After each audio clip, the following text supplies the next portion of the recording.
She was just a nameless girl on the edge of death. He was a billionaire doctor with no idea she carried his blood. What happens when fate brings them face to face, through one act of kindness that unravels a lifetime of secrets? Emily Carson's legs buckled beneath her just as she reached the entrance of the Haven Free Clinic on 63rd Street. A rusted shopping cart filled with tattered blankets and half-eaten granola bars rattled beside her as she collapsed. Her skin was pale, her lips cracked and trembling. The receptionist, startled, shouted for help as two nurses rushed out with a stretcher. In the chaos of sirens and blood pressure readings, no one asked for her name, only whether she could hear them. She couldn't. Inside, the fluorescent lights flickered above the tiny emergency room as Nurse Daniels took the lead. Her hemoglobin is dangerously low. She's crashing, she said, staring at the blood test results. We need a transfusion. Now. But she has no ID, no insurance, no emergency contact, the other nurse said nervously, adjusting the oxygen mask over Emily's face. And her blood type is AB negative. It's one of the rarest. The receptionist was already dialing numbers, calling hospitals across the city in a desperate attempt to locate a donor or a unit in time. But the answer kept coming back the same. Nothing available, not within the hour. And Emily had minutes. In a different world just 8 blocks away, Dr. Thomas Blackwell stood in the middle of a press conference at the Blackwell Institute for Cardiac Innovation. Cameras flashed around him. The tall, clean-shaven doctor in a tailored charcoal suit looked every bit the icon of modern medicine. When his assistant whispered in his ear mid-speech, his brow furrowed only slightly. AB negative. Where? He asked. Within 5 minutes, his sleek black town car was speeding toward the clinic. When he entered the emergency bay, the contrast was stark. Gone was the spotless lab, the polished marble floors. This place smelled of bleach and anxiety. He didn't hesitate. I may be negative. Prep me, he told the stunned nurses, already rolling up his sleeve. You're sure? Daniels asked. Sir, you don't even know. I said prep me. He cut in firmly. No questions.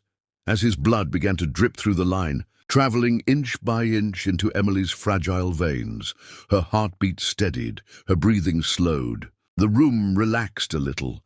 The worst was over, for now. But Thomas didn't stay to see it. As soon as the transfusion was done, he pulled his sleeve back down, removed the surgical gloves, and turned to leave. Let me know if she survives, he said curtly to no one in particular. He never once looked at the girl's face. Outside, the rain had started. His car door clicked shut behind him, and within seconds he was gone, just another good deed added to the long list of things he'd rather not think too deeply about. The sun gleamed through the towering glass windows of the Blackwell penthouse, casting long shadows across the marble floors and designer furniture. Thomas Blackwell stood motionless, sipping his double espresso, his reflection caught between the skyline of downtown Chicago and the cold distance in his eyes.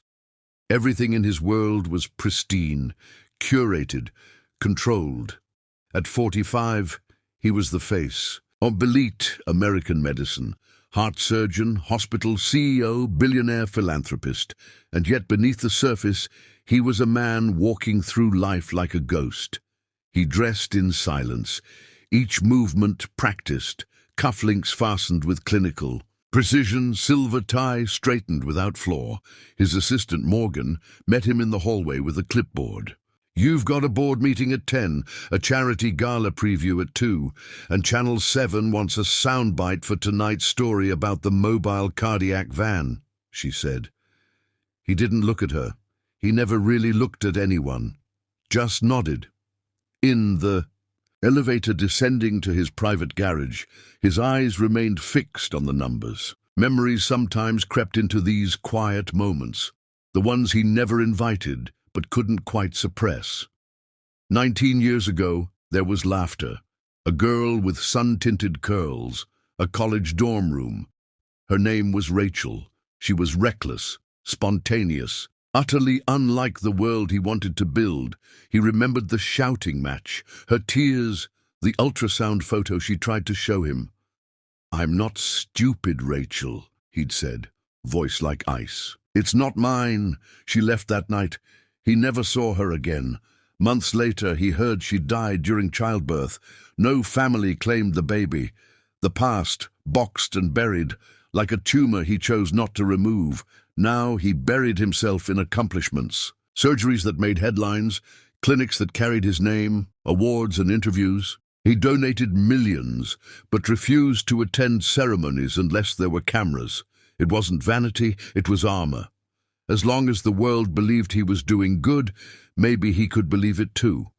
At the hospital, white coats parted like waves as he walked past.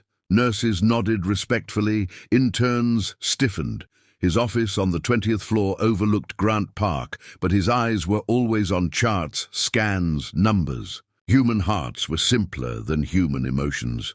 Morgan knocked gently before entering his office. "The girl from the clinic, the one you donated blood to, she made it," she said. He didn't look up from his laptop. "Good. She's young. 19, they think. Still no ID." He closed a tab on his browser. "Let social services deal with it." Morgan hesitated, then placed a sticky note on his desk. "The nurse said she asked who saved her. Didn't want to go without saying thank you." Thomas sighed, leaning back. "There's nothing to thank me for. Just blood." Outside his glass. Walls, life pulsed, honking taxis, lunch-hour crowds, a jogger chasing time. Inside, the silence returned. He picked up the sticky note, read it once, then crumpled it. It landed perfectly in the trash. The sharp scent of antiseptic and soft beeping of machines greeted Emily Carson as she slowly opened her eyes. The white ceiling above her blurred into focus, and she blinked several times, trying to remember where she was or how she'd gotten there. Her throat was dry, her limbs heavy, and a dull ache throbbed behind her eyes. She tried to sit up, but her body protested, every muscle sluggish and weak. A warm voice broke through the fog. "Whoa there, sweetheart, easy," the nurse said, her gentle hand guiding Emily back to the pillow. "You gave us quite the scare."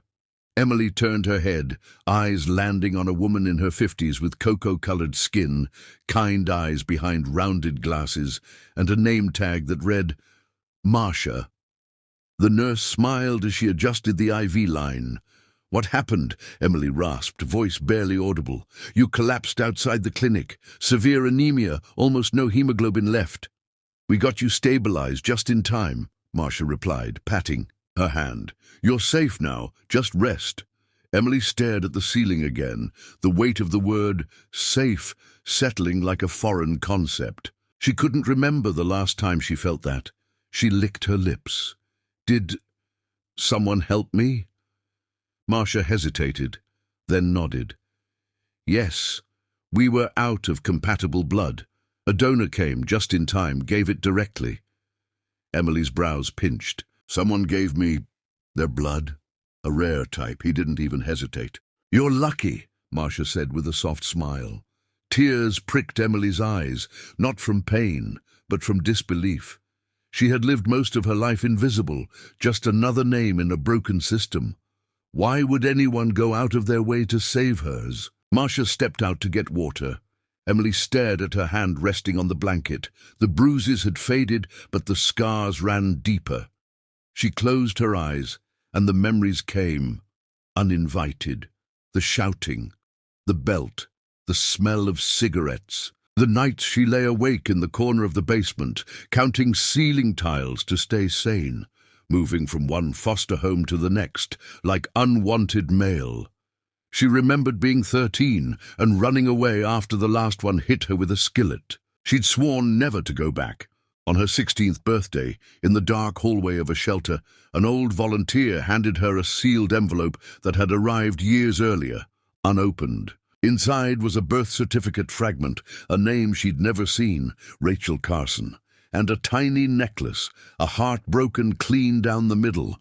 She'd worn it every day since. She didn't know who had left it or why they had only sent half. She, reached up now and touched the necklace resting just below her collarbone. It was the only thing that tied her to whoever her mother was. Her search for the truth had led her to Chicago, but the truth had been cruelly silent. Until now.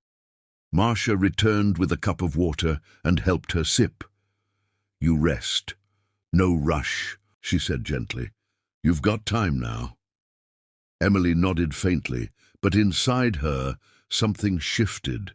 Someone had saved her life. She didn't know who, but she would find out. Weeks passed, and Emily slowly grew stronger. The hospital staff had come to know her by name, and in return for their kindness, she offered to help in any way she could. Marcia arranged for her to volunteer a few hours each day, folding linens, delivering meal trays, and sometimes just offering quiet company to lonely patients. It gave her a sense of purpose, a reason to wake up each morning, beyond mere survival. One rainy afternoon, as she organized medical supply bins near the lobby, she noticed a flyer posted on the wall. "Know your health, know your history. Free DNA wellness screening, sponsored by Blackwell Institute." It promised nutritional guidance, ancestry insights, and for a few lucky participants, access to genetic counseling. Emily stared at the poster for a long time. That night, lying on the cot in the hospital's unused storage room that had quietly become her temporary refuge, she turned the idea over and over in her mind. DNA. It could be nothing, or it could be everything. She reached into the pocket of her worn jacket and touched the half-heart necklace again. Her mother's last words echoed like a whisper from the grave. "Find Thomas. He'll know." She signed up the next morning. The test was simple. A cheek swab, a few signatures, and a promise to receive results within 10 days. Emily didn't dare to expect much. But when the envelope arrived, thick and official-looking, her fingers trembled as she opened it alone in the volunteer break room. At first, the language was too technical, but then her eyes locked on a bolded line at the top of the page. "Paternal match 100%. Blackwell, Thomas A." She froze. The room tilted. Her mouth went dry. Thomas. Thomas. The name from the deathbed whisper. The donor no one could identify. The surgeon whose name was etched in gold above the very wing where she volunteered. He wasn't just a stranger who saved her life. He was her father. Emily's breath caught in her throat. She read the line again and again, hoping it might change, that it might say no match or inconclusive. But it didn't. Her heart pounded against her ribs like it was trying to escape her chest. A surge of emotions surged at once: shock, fury, disbelief, and the faintest flicker of something she hadn't felt in years: hope. She fled the room and made her way to Marcia's station, her steps unsteady. "Baby, what's wrong?" Marcia asked, rising from her chair. Emily handed her the paper with trembling hands. "It's him. The man who donated blood. He's my father." Marcia's eyes scanned the document, her lips tightening. She gently took Emily's hand and guided her into the break room. "Are you sure you're ready for what this means?" she asked softly. "Because this changes everything." "I don't know," Emily whispered. "But I have to talk to him. I have to hear it from his mouth." Marcia nodded. "Then do it, but do it wisely. Men like Dr. Blackwell, they don't like surprises. And if he's spent this long not knowing about you, it might take more than a piece of paper to convince him." Emily swallowed hard. "I'm not trying to convince him. I'm trying to understand why he left." Across the city, in a boardroom overlooking Lake Michigan, Dr. Thomas Blackwell glanced at the email from the Blackwell Institute's DNA database, flagged for urgent review. He clicked on the attached PDF, his eyes scanning with clinical detachment, until he saw his own name beside the word paternal match. The document included a donor number, a swab ID, and one unfamiliar name: Emily Carson. His body went rigid. For a moment the room around him faded. He leaned back slowly in his chair, heart thudding. The name meant nothing. And yet it meant everything. Carson, that was Rachel's last name, his ex. He felt the air thin. A metallic taste filled his mouth. Could it be? He stood abruptly, ignoring the startled glance of the junior physician across the table. "I need a moment," he muttered. In the privacy of his office, Thomas stared at the printout. Rational thought tried to take hold. It could be a mistake, a scam, a cruel coincidence, but deep down a part of him knew. 19 years of burying the past had just come undone with a single email, and outside his window, the clouds rolled in. Emily stood in the lobby of Blackwell Medical Tower, palms slick with sweat, her heart rattling in her chest like a trapped bird. She wore her cleanest thrift store blouse and jeans, with only one tear in the knee. In her hand was a manila envelope holding the DNA results, creased now from being clutched too tightly. She had called Dr. Blackwell's office earlier, saying she wanted to thank him in person for saving her life. His assistant, polite but distracted, had booked her a 5-minute meeting between 2 surgical briefings. When the private elevator opened on the executive floor, she almost backed out. But then she remembered her mother's face, thin and pale, whispering his name. That was enough. Dr. Thomas Blackwell's office was sleek and glassy, with awards on the walls and a view that swallowed half of Chicago. He stood when she entered, every inch the composed professional. His steel-grey suit fit like armor, his expression unreadable. "You're the girl from the clinic," he said. "Emily, right?" She nodded. "Yes, I just wanted to thank you for what you did." His tone was measured. "It was nothing. You were in critical condition. Right place, right time." Emily stepped closer, her voice steady despite the tremble in her knees. "I think it was more than that." She reached into her bag and placed the envelope gently on his desk. "I took part in the DNA drive your institute hosted. The results came back last week." Thomas eyed the envelope, then slowly opened it. As he read the results, his brow tightened. His fingers twitched slightly, but otherwise, he remained still. "This can't be right," he said at last, voice low. "It is," Emily said. "It says you're my father." He looked up at her, his jaw tight. "That's not possible." "My mother's name was Rachel Carson," she said quietly. "She died giving birth to me. You dated her in college. She told me your name with her last breath." Thomas's gaze faltered for the first time. The name hit like a punch.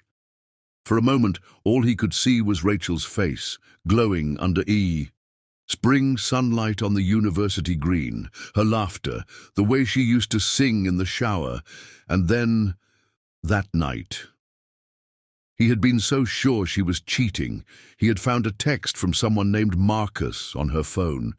He confronted her in a fury. "I'm not going to be anyone's fool," he'd spat, pushing the photo of the ultrasound back at her like it was poison. "You think you can trap me with a fake pregnancy? I'm not that stupid, Rachel." She had tried to explain. He wouldn't. "Listen, I never knew," he said now, the words barely above a whisper. "She told me she was pregnant, but I didn't believe her." Emily's throat tightened. "So you just let her go?" "I thought she was lying to manipulate me," he said, guilt edging into his voice. "I was young, arrogant, focused on my career. I told myself I did the right thing, but now..." He looked at her fully then, and for the first time really saw her. The shape of her eyes, the tilt of her chin. She was Rachel's child. Their child. His mouth opened to say something else, but no words came. Instead, he turned away and stared out the massive window, his reflection blurred by the clouds outside. "I can't..." he started, then stopped. "I need time."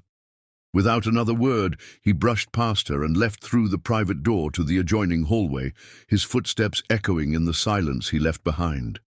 Emily stood alone in the office, staring at the space where he just stood. The DNA report still lay open on the desk.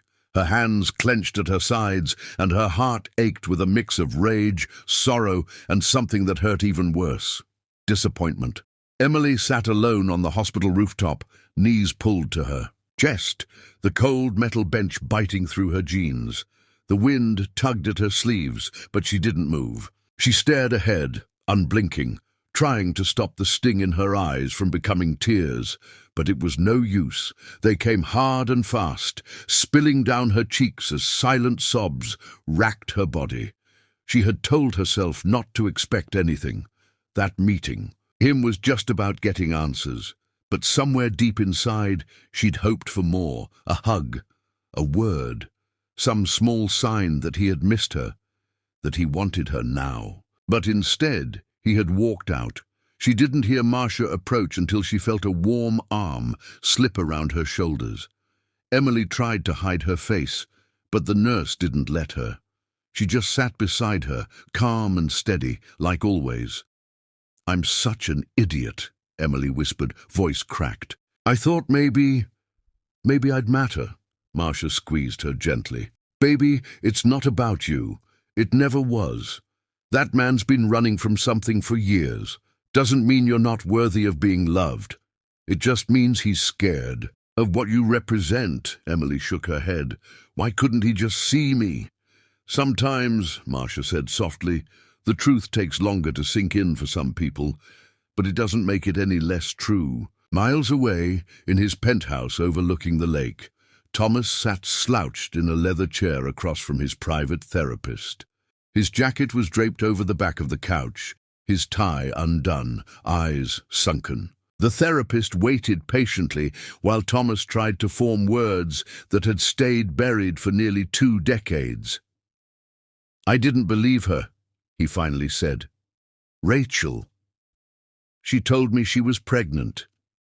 And I accused her of lying, of trapping me." He paused, jaw clenched. "I never even asked. I just made it disappear. Buried it like a bad diagnosis." The therapist jotted something down, but said nothing. "I didn't even go to the funeral," Thomas continued, eyes now glassy. "I didn't want the guilt, so I let her die in my memory. And now, that girl Emily, she has her face." After the session, Thomas returned to his office and pulled Rachel's file from a private archive. He combed through her medical records, police reports and foster system files. The more he read, the heavier his chest became. She hadn't lied. She'd gone into labor alone, died from complications without a single person by her side. The baby, Emily, had entered the world motherless and unwanted. Thomas sat back in his chair, eyes wet, heart cracking open. The past he thought he'd buried hadn't disappeared. It had just been waiting to be acknowledged. The knock on the hospital break room door came late in the evening.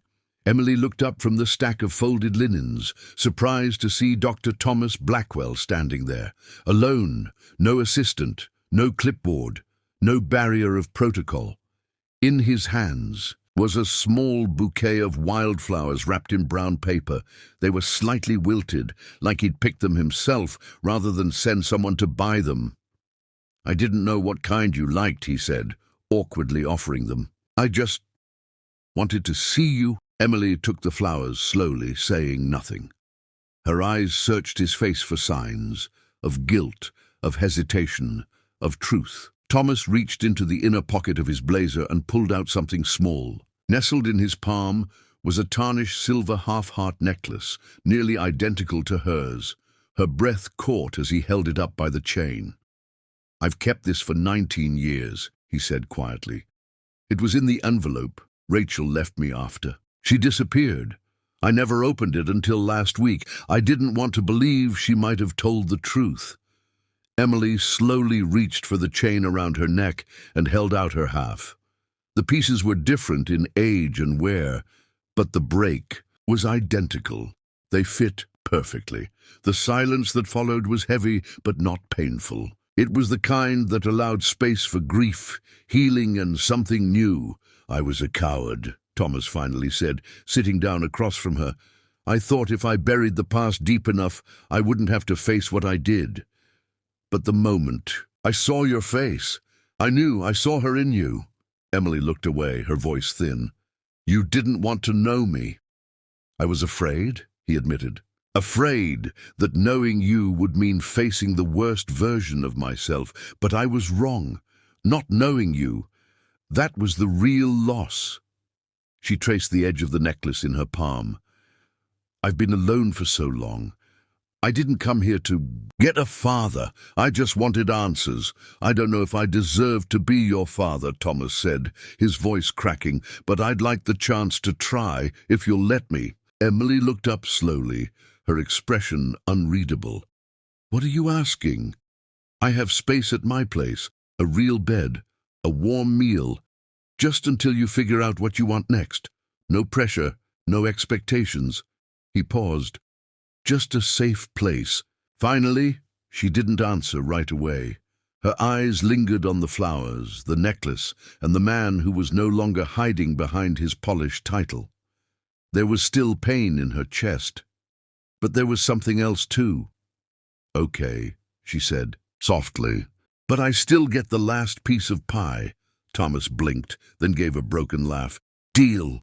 And for the first time in decades, they smiled. Different people, same blood, maybe even the start of something real. The auditorium buzzed with quiet excitement as families, professors, and new students filled the seats for the start of orientation at Chicago Medical College. Thomas sat near the back, dressed casually for once in a sweater and blazer, trying to blend in. It didn't work. He was still a recognizable figure, but for now he was just a man watching his daughter step onto the stage. Emily stood at the podium in front of hundreds, her chestnut hair pulled into a neat bun, her nursing school ID lanyard swinging slightly with each breath. She wore simple clothes, but there was a grace in her posture, a strength in her eyes that came from surviving storms most never imagined. Thomas watched her with quiet pride, his hand resting over the other half of the necklace now worn beneath. His shirt. "I want to start by thanking this institution for giving second chances," Emily began, her voice steady, "not just to students like me, but to the people we hope to serve." She glanced briefly at the crowd, then down at her speech. "There was a time not long ago when I didn't know where I came from. I had no family, no direction, and no reason to believe my life would ever change. But someone who didn't even know me, gave me the one thing I needed most: time, a chance." Her voice wavered for a moment, but she held her ground. "I found strength in places I never expected, in the kindness of strangers, in forgiveness, in learning that sometimes family isn't found by blood alone." She looked up, eyes locking with Thomas's across the auditorium. "But sometimes blood leads you home."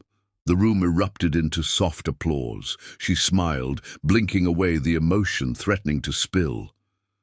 Thomas offered the smallest nod, a silent affirmation that he was there. Not as a billionaire, not as a doctor, but as her father. And as the stage lights dimmed and Emily stepped down with a new future in front of her, the screen of life slowly faded to black. Thank you for watching. If you found this story compelling, hit the subscribe button so you never miss our daily uploads. This is Sir Kelly Stories, where imagination meets emotion and every tale leaves a mark.